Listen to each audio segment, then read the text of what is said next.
Hello, good morning. My name is Phelon. I'm the Chief Revenue Officer of the Resonator, and I want to thank everyone for being a part of this webcast this morning. Thanks everyone for making time. So the genesis of this webinar actually came out of the strategy conversation I was having back in October about a business model with William Tincup, who's one of my guests today, And it was a business model that we both saw emerging in the recruiting space. He initially discussed the idea with me of doing a webinar about why passion always trumps volume in hiring, and we envisioned this conversation as being actually initially a business case. But as we launched the webinar and we started to attract people like yourself to be part of this, and the ferocity with which you guys signed up for the webinar and the diverse titles and profiles, so today you're sitting across the webinar skate from CEOs of mid-sized companies, executive recruiters, vice presidents of talent, chief operating officers, recruiters, talent acquisition managers, and hiring managers. Based on the profiles of the folks attending, we realized that this would actually not be a business case per se, but we were probably singing to the choir, the proverbial choir. So instead of a business case, what we're going to do today is build a framework for you. We're going to step you through how we got to volume in hiring and less passion. We're going to talk about the costs of where we are on that path, and we're going to give you insight on how successful winning companies are actually getting back to passion in hiring. So before we jump into a longer discussion about how to get passion back into hiring, I'm so honored to be joined by fellow Texan, fellow Virgo, William Tincup. He is the principal analyst at a really brilliant firm called Key Interval Research. He is on the board of directors or board of advisors of nearly a dozen companies in the human capital management space. One just recently had a huge acquisition. So William is actively involved there in his work at Key Interval Research. William is really the thinker, and according to rumor mill, spends between 10 and 12 hours a day counseling mid-sized companies, venture capital firms, private equity investors, and their talent strategies, but also in their investment decision-making process. And finally, he spends quite a bit of time working with leadership in small startups as well as practitioners on how to create hiring as a competitive differentiator. So, William, thank you so much for joining me today. Absolutely. When you and I talked in October, I'd been obviously a huge fanboy of yours for a number of years, and when we talked, I just kind of fell in love with your passion, and I fell in love with the energy that you bring to the Resonator, but also to just what you bring to everything you touch in life. And this topic is going to be a fun topic, but at the end of the day, we want to have a lot of questions, because we want to kind of go through our bit and stir the thing up, but we really want audience participation. So as best we can, is we touch a nerve, or if there's something that, like we're preaching to the choir, of course, as Promise has already said, but if you don't maybe understand the volume game, or you haven't seen it all play out on both the candidate side or the recruiting/hiring manager side, ask questions. Just please, it's anonymous, just ask questions, because that's the fun stuff of these types of events, is when we can kind of feed off your energy as well. But I'm super happy to be here, and thanks again, Promise, for having me. Absolutely. Thank you, William. And a brief segue into the presentation, but also a quick introduction. This, to myself, I'm Chief Revenue Officer of the Resonator. This is not a Resonator-focused webinar, but about the concept that you see before you. The Resonator is the leader in small business hiring. We've got over 3,000 customers from Lyft and from MailChimp to Al Jazeera America, a lot of companies that have actually been part of a lot of the data set for the decisions and the ideas that we'll be presenting with you today. So I'm excited to work with all of you as we move forward.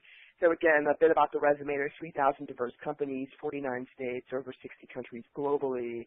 And we're proud of our customers, 90,000 users to date, over $8 billion in venture funds raised, and on average about 50 successful mergers a year. So our vision is to work with great companies and winning companies to hire performers, and for those companies to outperform and win their market. So I'm really honored to work with those organizations.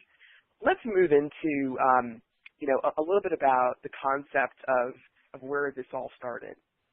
So you're all the choir here, and as William talked about, we want to hear your thoughts.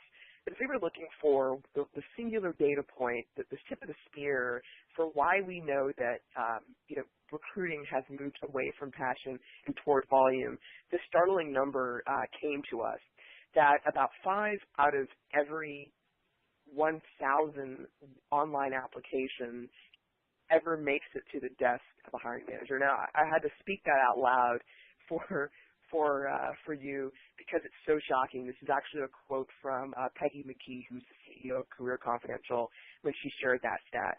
So that's pretty remarkable. This is actually, you could get into Stanford on a full scholarship easier than most candidates can get their resume on the desk of a hiring manager. It's pretty significant. So from our perspective, this is really the best way of looking at why this process is really challenged today. So if we take that concept and say, okay, we're at 0.5% acceptance rate. How did we get here? And I really want William to weigh in on this. So as we see at the resume, there was really a slow evolution over about a 10 to 12-year period. So imagine, if you will, if you were in the professional landscape before 2000, the year 2000, in many ways, resumes were passed through tight social networks. If you were, a graduate of engineering at Yale, that would be handed off to someone else who might be an alum. So resumes were paper and would be sent via mail and sort of those old school methods. So it was really not democratized. It was actually mainly through networks or through being hand delivered or pitched. So passion in many cases was there, either passion from someone else promoting your resume or you creating the passion that would actually lead to, getting to a hiring manager, if you will. So in 2000, we see resumes and jobs go from, kind of hush-hush conversations through networks to actually going online and being digital. So that swell of everyone who's looking for a job now can go and find on the job board, Monster, Career Builder, and what have you. They can top jobs. They can see those jobs available. So that created a swell of people now engaged in their careers online. And with that was then the evolution of what we at the Resumator call inboxing. It's using the inbox to hire, jobs at, careers at. And so you had a lot of individual companies creating these, big companies, small companies, setting up mailboxes or using hiring managers' mailboxes to receive applications. Here's a surprise. Most of those mailboxes were flooded with individual resumes and whatnot. And so what happened was not only a challenge in managing all of that, but that created a productivity barrier for the people who were on the other side of that inbox. So from there, we see larger companies between 2005 and 2010 all implement compliance-driven applicant tracking systems. So basically systems that would help them monitor and manage the inflow and the outflow of applicants and jobs. Well, that became mainstream by 2010, meaning a small business, and some of this was a Resumator and our growth, but small businesses could now get the power of a recruiting platform. And so what's happened between 2010 and where we are today is really fundamental and foundational. We've gone to the point where the number where, 0.5% of resumes get to the hiring manager's desks has created a challenge that quite frankly, as an industry, we had not been prepared to solve. So William, that's my assessment of kind of how we got here. I'd love to also hear your thoughts on the evolution of the ATS. Yeah. Well, first of all, you've done a wonderful job of mapping. I mean, the ATS category is one of the largest, one of the oldest and largest categories in all of HCM. Time and attendance and ATS both came on about 35 to 40 years ago. So it's an established category. You've brought us into the modern era and a lot of the trappings. But it's the visual that I'd like for the audience to kind of see, or at least draw out on a piece of paper in front of them, is an inch deep and a mile wide. So just kind of visualize that for a moment with water. An inch deep, mile wide. Okay, you got that visual. Now take that the opposite direction and go an inch wide and a mile deep. And those are kind of the recruiting roulette decisions that are made both by candidates and recruiters, is that more equals better. And this is kind of a tragic flaw, if you will, on both sides. Just like in roulette, we've all been to Vegas. We've all played roulette at one point in our life, hopefully sober. But the idea is that if you put more chips out, you increase your odds of winning. But you've also increased your odds of losing because you've got more chips out, right? So that 5% number, or 0.5%, 5 of every 1,000, that doesn't shock me, but it isn't just an indicator. When I looked at that, we talked about it and debated it. I look at that as a lot of waste on both sides. So that's candidates applying for jobs that they have no interest in. They have no business. They don't have the credentials. They don't have the experience. They have nothing. It's fodder. And so you have that from the candidate side, and you also have that from the recruiter side. And they're wanting to talk to more candidates because it'll, quote unquote, increase their odds. And both you and I think there's the flaw in the thinking on both sides, is that actually increasing your odds is a bad thing.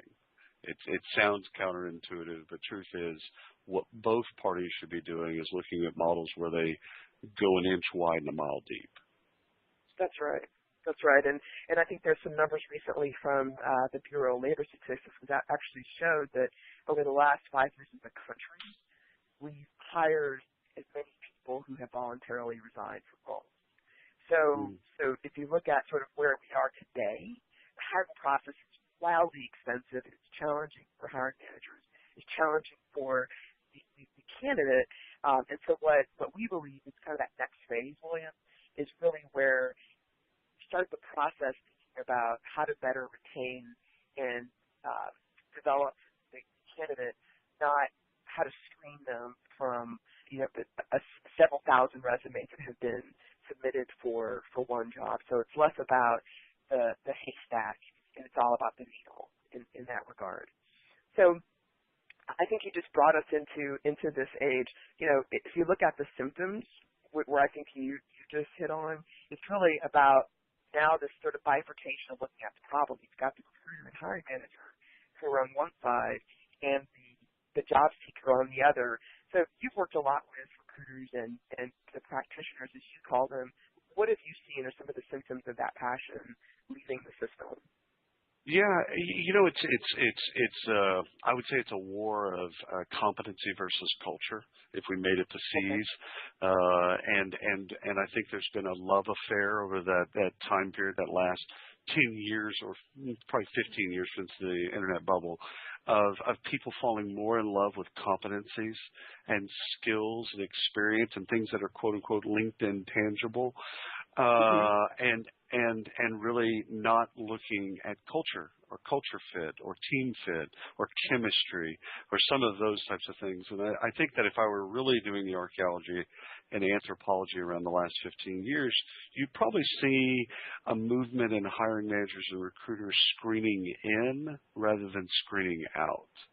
So if you think of all the screens that you can put way out in the far end of the funnel, they're probably making that to where more people filter through so that the number is larger. Because that's also a story, I think, that it's a crutch, but it's a story that people tell internal where they take pride in how many people applied to the job. It's kind of a weird kind of a dynamic, but people will be like, I have 2,500 people apply to the job. It's like, well, that's actually a bad thing. That's not a good thing. Counterintuitive. It's that you're going to have $24.99 of those people that are going to not have a great experience. And most of those people weren't even qualified either through competency or culture fit to really be at your firm. So I think that if you and I dug into this, we could probably figure out the how, where, and why. But it seems to me that people are screening in, and they're letting those apertures of those screens be easier for the numbers to be higher, rather than out at the very far end of the funnel, culturally, if you don't fit us, here's our values, here's our flaws, here's what makes us unique, like here's everything. We're just going to vomit all over the page, and here's us.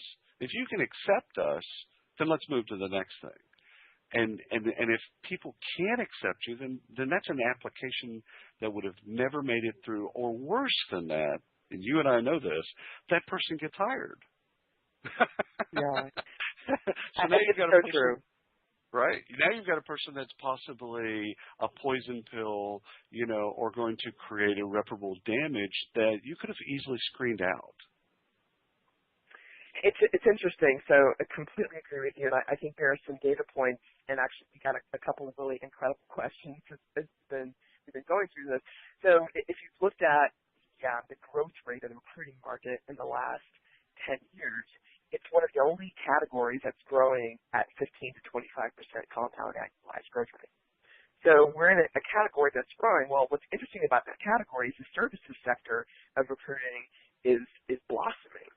So as we've gotten technology that's brought us, kind of accelerated workflows and the ability to, like you said, close and open the aperture of the filter, we've created more opportunities for people to be intermediaries to sort of help us identify, is this person a good fit, or to amplify and shine the light on great candidates or sell companies. So what we've actually seen is, even though we have this great technology and everything's online, we've democratized the process, we're still seeing that, recruiters and recruiting firms are growing massively because they're the translators in many cases. They're the ones who, are inside the aperture helping to analogize, if you will, why this fit makes sense and to bridge those gaps between candidate and hiring manager or recruiter. So if we thought of it as a trifecta, in the middle of that would be the recruiter, make the external recruiter, if you will, making the connections between those three.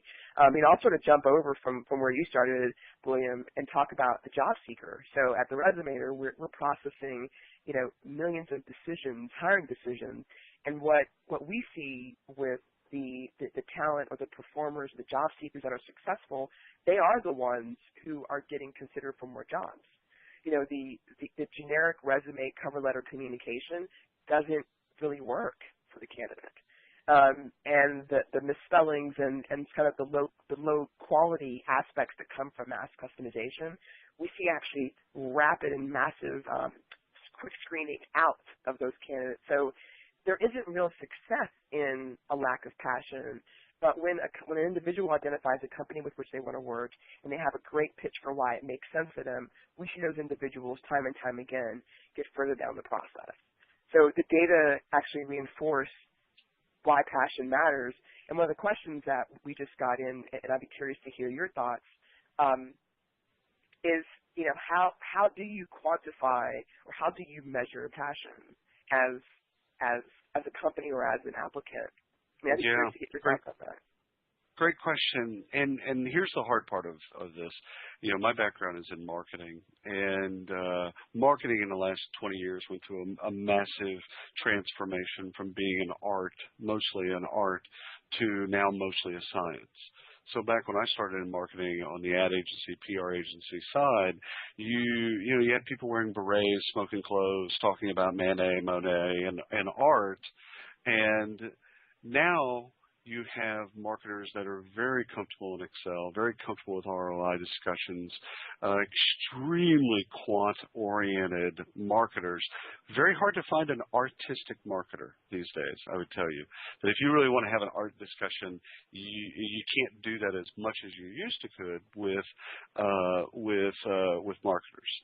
The same transformation is going through HR and recruiting right now. And the hardest part of this is understanding that the teeter-totter of art and science, there's some things that are easily quantifiable, like an email campaign in marketing.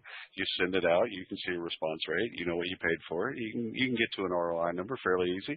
And there's some things you just can't quantify.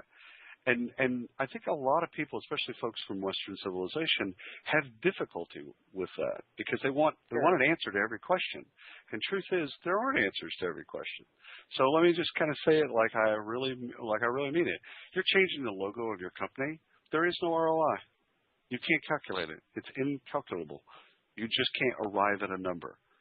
Now, if your sales team loses interest or loses belief because your brand is somehow making them embarrassed, you have to change and you have to invest and you rebrand. But getting to an ROI, not going to happen. Passion, I think that's, you can look. yeah. Well, you can look for traits in passion.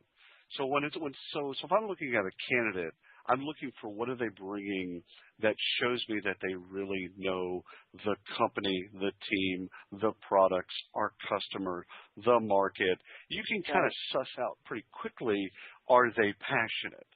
But quantifying are they passionate, I think is harder than people can probably than people imagine. I think that's a great point, and so two kind of lead questions and comments after what you just said. So we know how not to measure passion. It's not by the number of applicants. It's not by the cost of time to hire, right? So we know that's not how you measure it. And so if we look at the lagging indicators of passion, I think they're pretty straightforward. Do you have people continually switching jobs out of your company? One. Do you have employees who proactively recommend for other performers who they want to work with at your organization?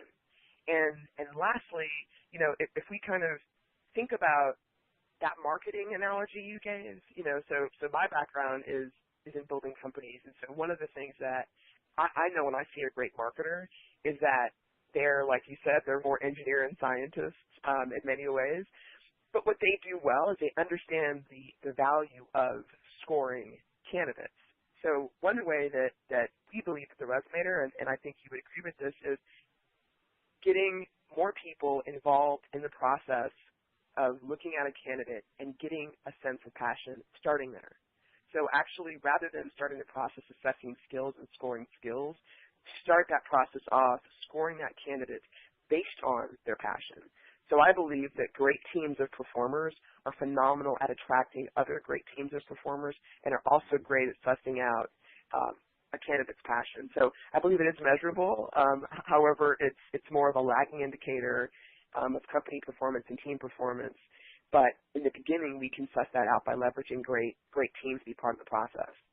Yeah, you can ask questions that suss out passion for sure, and you should. Quite frankly, I mean, that should be, if they make it to an interview, you probably already found that they are passionate because you've done, as a hiring manager, especially as a recruiter and sourcer, you know everything about this person. That's right. Because, That's right. again, in a world where you're not looking at 2,500 candidates and you're looking at the 30 or 40 that are the best fit, you probably know more about them and you probably have an idea of their passions, plural. You know that they love cats or they're very active with their church or this or that or whatever. You kind of feel like this person has passions. And when you talk to them on the phone and when you do some type of pre-screen and when they do the interview with the group, you ask questions, but you can I believe that you can tell passion. You can't fake that as a candidate. That's the one thing you can't. I can fake Java development. I can't fake passion. So I can't come in and act like I care and be completely fraudulent. I don't believe that people. I think you can, especially through great questions and team interviews and things like that. I think you can get that. We were looking at the return on passion, and that's I think a little bit harder to get to. That's right. That's right. So, if you're on this call right now and you're a recruiter and you're looking at, your metric screen right now, you've got it open and you're thinking about time to hire and cost per hire and you're looking at the metrics that we would say are more indicative of how to diagnose a process that looks different or is sort of baselining and benchmarking different than the typical processes. So what I mean by that is, time to hire might be a method of planning, a tool for planning, but not of assessing. So, be it as it may that it's difficult to measure passion, it's not in the current metrics that are in most of our line of sight today. So kind of moving forward, when we thought about, what is passion, we asked the question of candidates that are applying for roles at the Resumator and for hiring managers at different companies, the kind of consensus was that passion is where research meets reflection, meaning I've looked at an organization or I've looked at a candidate and I've reflected on what's required to be successful here. So it's clear that when we're thinking about a process from a passionate standpoint, as a candidate, as an applicant, you're applying for fewer roles that you feel make sense. And like you said, William, you're going deeper into those roles. And the same on the side of the hiring company. You're thinking less about, more candidates, but you're thinking more about how to find those performers. So there's a concept that we talk about a lot internally as we look at organizations that perform. So we've got many companies, customers who've IPO'd, who've raised a significant amount of money, and their processes for hiring are markedly different than what might be the average company. And I'll talk about what they do differently, but clearly what those organizations do is they're better at hiring what we call a performer. So I don't know if there are any, basketball fans on here, but, we believe that LeBron James is an example of a performer. It's someone who has three attributes. One, they punch above their weight. Two, their understanding and their sense of their career success is in complete alignment with the company's success. And third, they are very sensitive to the people that they work with. So they're sensitive to the people that exist inside the company when they get there, but they're also interested and active and rabid about bringing more of their buddies into the company. So, for instance, of those companies, we see higher social recruiting rates. We see higher retention rates. We see, faster time to performance, something I'll talk about later. These are individuals that, especially if you're a 20-person startup or a 100-person family-owned business, these are people that can have a dramatic impact on the overall company's performance. So we talk about them as performers, and we believe that passion, so again, where research meets reflection, is how you find those people, and if you're a performer, it's how you find those opportunities. So this is not, top performers not a new concept, but if you're a small business, my advice would be your company should be full of those performers, not just the top 5%. Yeah. William, I got anything to that? You bet, of course. A couple things. So first of all, this is all values-based. So when we look at this, one of the things to do as a hiring manager, as a recruiter, and as a candidate is to make sure that your values are always front and center. So the company values, the company culture, singular, cultures, plural, where you're going to work, really getting to know the value system and to make sure that your values have been woven deeply into what you apply for and whom you hire. Okay, so let's put that off to the side.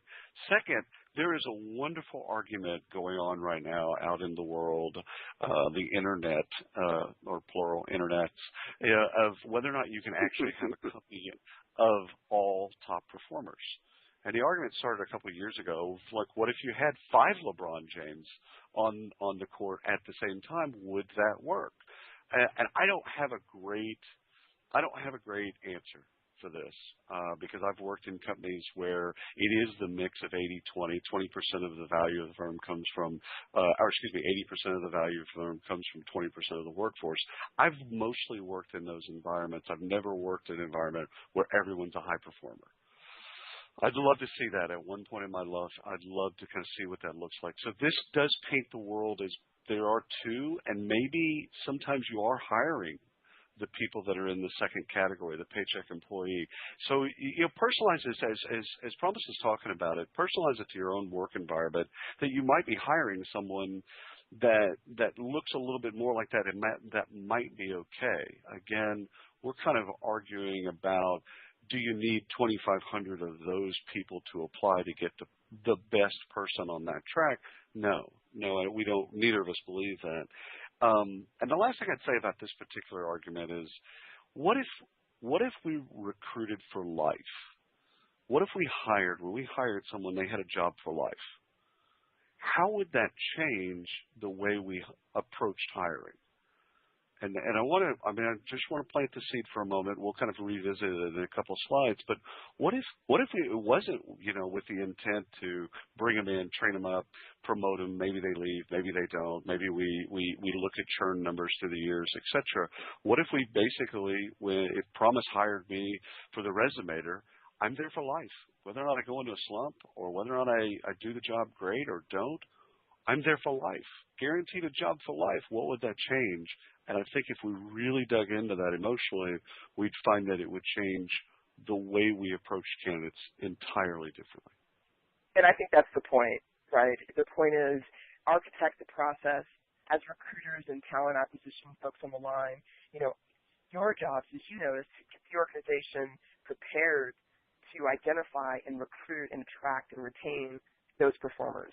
And if it's, 90% performer or 60% performer to paycheck, that's an organization decision, but really we want to be good at the performer side because we know the more we have of those folks, the better our business will be. So I'm going to move along. And by the way, William, if that was an offer to come work at the Resumator, I will have an offer letter prepared by the end of this conversation. So you are welcome, my friend. You're absolutely welcome. Fair enough. So these are stats that we will share. So I want to get into the meat now, William, and talk about the 4 steps to transform from volume-based to hiring. We are overwhelmed with questions here, so we'll get to those in the end. But let's step through our steps. Does that work for you? Oh, you bet. You bet. Beautiful. So hiring essentially is a game of retention. We don't talk about it often or enough in kind of the ecosystem. But truthfully, when we hire, we're really not just looking at hiring to then onboarding to then hopefully fastest or quickest time to value and hopefully retaining them or engaging them, which is a step on the way to retaining them. At the end of the day, it's about, in some parts it's about unlocking that discretionary effort. How do we get folks the most out of them, which is the concept of yield? So everyone's going to give us their full 50 hours a week. That's great, but maybe the company needs really 60 hours. What can we do to make sure that when we're hiring the people that if we've done all the right things as a company, we've got a great work environment and we've got great team members around them, they've got the tools and resources to be successful, that discretionary effort happens and retention happens. So I think, you said the other day, which I really fell in love with, the idea of what if we changed comp? What if we actually change the behaviors? What if we approached comp? Which, is probably a subject for another webinar, quite frankly, because I'm fallen in love with the idea. But what if we thought more in the hiring and recruiting side of things about retaining those employees and not just filling seats? So this slide's always, this goes back to a Far Side cartoon that we have up on the screen that, spending more time at work. And you got two sides of this, that on one level, there is a seriousness that really there are more important things than work in life. But also, maybe these are people that haven't figured out their passion. Maybe these are folks that maybe they don't have a love affair with their work because they're not surrounded by great team members, or they don't have a great work environment, or they just haven't figured out their passions. Like you don't pop out of the womb, automatically understanding and unlocking your passions. It's a process.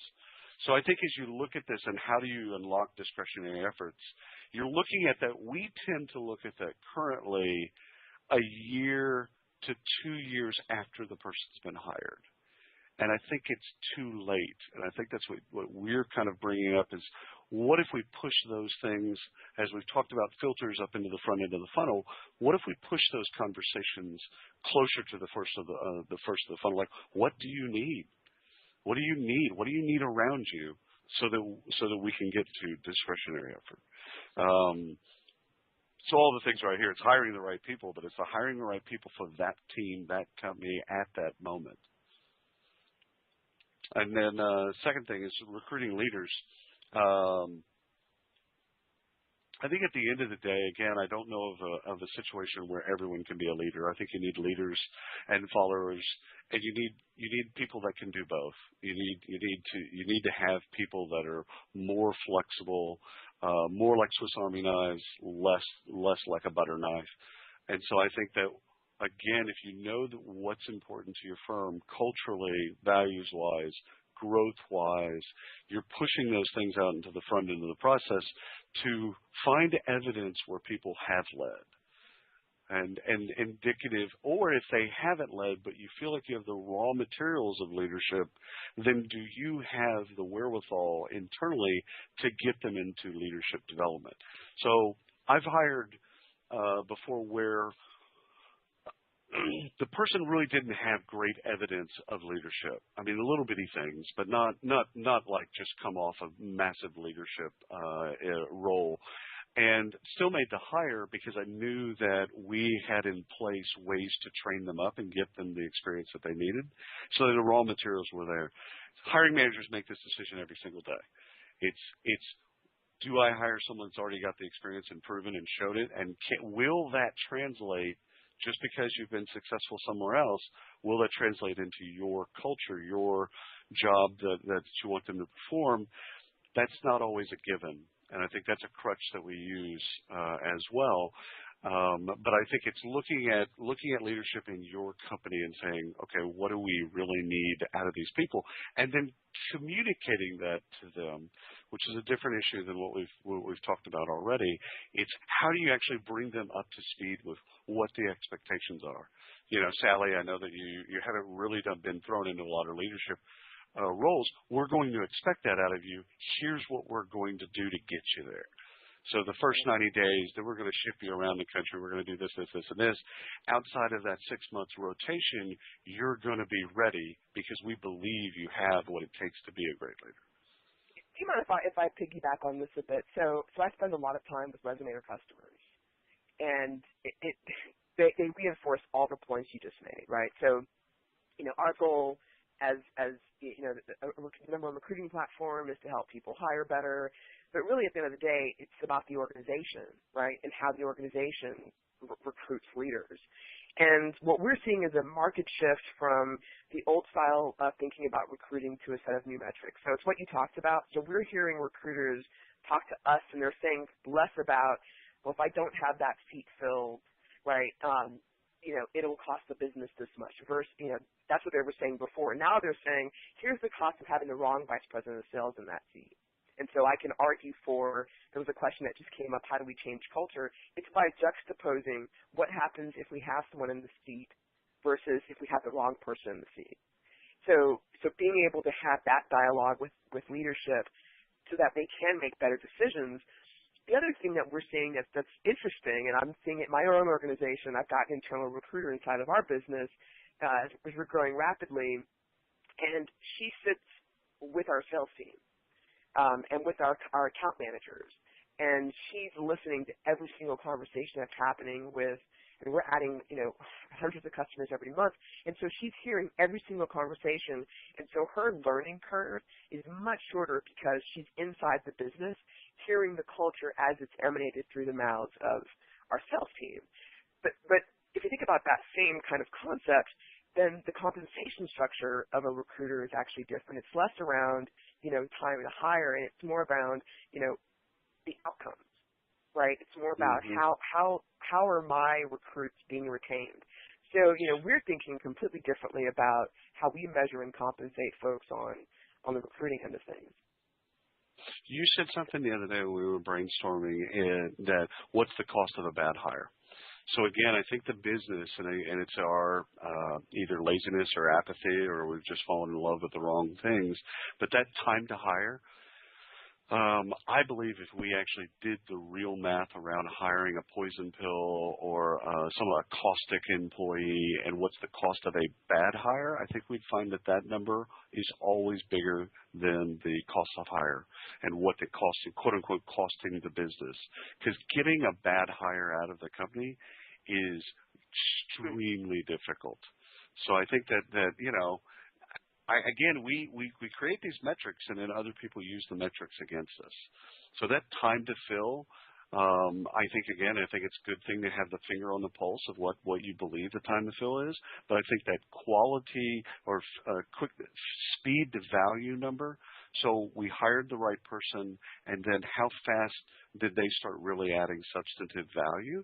I think is a better number and a better metric to keep an eye on, because what I really care about is, did we hire the right person, and are we doing the things that are needed to do to get them to shine, to create value? Bingo. That's more important. Bingo. And that's, as we look at our organizations, if people take nothing away from today, it's what you just hit on. That today we're in a competitive marketplace. Organizations are more lean than they've ever been. There's more competitive pressure in every market that you're going to. There's pressure for resources, for everything is under pressure. And so it's not about, to your point, time to fill. It's really about time to performance. And so I look at that. So if we get better as an organization, every person that we add, every performer that we add is so aligned with our culture that we don't have to have the conversation about that. They have great skills. The team has already vetted them. So we do work group versus hiring team interviews. So who are the people cross-functionally that we want this individual to work with? So it's really about time to performance. So how quickly does that individual get from whatever 0% to 100% of their peak performance? So that's how we look at it. So William, this is great. So as I look at data from how our best customers are hiring, one of the things that becomes very clear is that, the concept of a hiring funnel, the best companies, the top companies, the companies that are using our platform in ways that are growing faster than other companies, they have an inverted funnel. So we see them take slightly longer to hire, but they spend the early parts of the hiring process looking at far fewer candidates. They spend more time internally calling the people who are going to be in the working group and asking them questions of, help me build a profile for this individual, 2 things. And secondly, help me understand, is there anyone in your network that we should be talking to about filling this role? So they approach the process very differently, where it's, traditional, as you know, William, it's like, hey, get that job description edited, get it up on the website, whatnot. What we find is that those companies tend to have more steps prior to an actual sourcing event than the typical company. Not that, William, I designed this slide, so that little guy on the left is actually our performer. And what we find is that those performers will, if they go through a traditional process of, big sourcing, looking at lots of candidates, oftentimes performers will not wait until the end. And well, so the slide's all wrong, mostly because it's a guy. That's really it should really be a woman there, because that's really where most of the performers are going to come out of. No, I love this. I love how you've got culture again in the way that people typically do it. They have it at the very last. And you've got it further out. Let's discuss this. What's important? What are the values? Who's on the team? What really works inside this team? And let's make sure that we get the values and the culture and get that part right. Because competence aside, like you and I both believe that you can teach most things. You can get competence to a place. You can't get the value system. If someone doesn't have a shared value system, you can't change that. So you start with, right, our advice is start with the cultural fit first, and make sure that we've got people in the process who are cultural fit. Do referencing first before long cycles. Have discussions about compensation earlier. Change that funnel so that the performers can shine early, and you can build a better profile and job description and insight and process for who you're hiring. So, William, you're not going to believe this. We have like 30 seconds left. So I just want to say thank you for everyone who attended. We have a huge stack of questions. So what we will do, William, is get these questions and answered via email out to everyone who attended today. But I just want to thank you for being part of this process and let you make any last comments. This was fun. The last slide is brilliant. I love it, and I love that y'all are doing it for your customers. The only other advice I'd say is put your warts out in front of people. the things that we hide from people that they find out a year later after they've been hired, let's push that farther out in the process. Let's let people know where we're not good, where we fail, all of our frailties, insecurities, all that stuff. Let's push that farther out into the candidate experience as well. And what do you think the benefit of that is, William? Well, you screen people out. So if I tell you, hey, listen, here's William Tincup, and I give you everything, the good, the bad, the ugly, the whole bit, so you're gonna either love me or you're going to avoid that. And I'm okay with that, but it screens those folks out. So just like a cultural assessment that you would put further out, let's talk about the things that maybe we struggle with and let candidates know, because we want them to know about those things so that before they really get deep into the process, we don't shock them later on and go, oh, by the way, we're going through bankruptcy right now. It's no big deal. It's mostly we're just kind of getting rid of some debt. No big deal. Like, let's just talk about that. Let's get that out there way out in the front and let people fall in love with our warts or avoid us because we have warts. And to your point, just in kind of closing here, I think that allows the candidate who is clear about what they bring to the table, right, and they've done their own reflection about what they're looking for, it allows them to make a more informed decision about the organization they want to be in. So this has been awesome, William. Let me just recap a couple of things that we talked about today. So we teed up a big idea, which is that passion trumps volume. We talked about how we got to 0.5% of applicants. So again, you can get a full ride at Stanford, easier than you can get on the desk of most hiring managers. How we got there, the evolution of the ATS. We then had a really powerful conversation about performers, and I think that that's something that we're excited about everyone taking away here. And the best way to measure performers is benchmark their time, their performance against the rest of the organization. And then lastly, these recommendations are really from the mouths of really successful, high-performing, high-growth companies, and we recommend using them. And just kind of put my last plug in for the Resumator, the ATS is valuable, the recruiting platform is valuable, but really it's about using that as a platform to engage hiring managers better, to ask more questions of candidates and of performers before they engage in sort of the interview process, if you will, and to use the applicant tracking system or the recruiting platform, in our case, to better invert that funnel so that you're looking more at the kind of the needles first, and then allowing the haystack to form if you didn't find the best needle for your business. So thank you, William. We will definitely do this again. Let's do it soon, and I will be sending over a job offer after this conversation. and also, want to let everyone know who's on the line. Thank you for so many of you and so many of the questions. We're going to answer them, and expect to get a copy of the slide deck distributed. So thanks again, William, and thank you everyone else for being a part of today's webinar, Why Passion Trumps Volume. Thanks so much. Bye-bye. All right.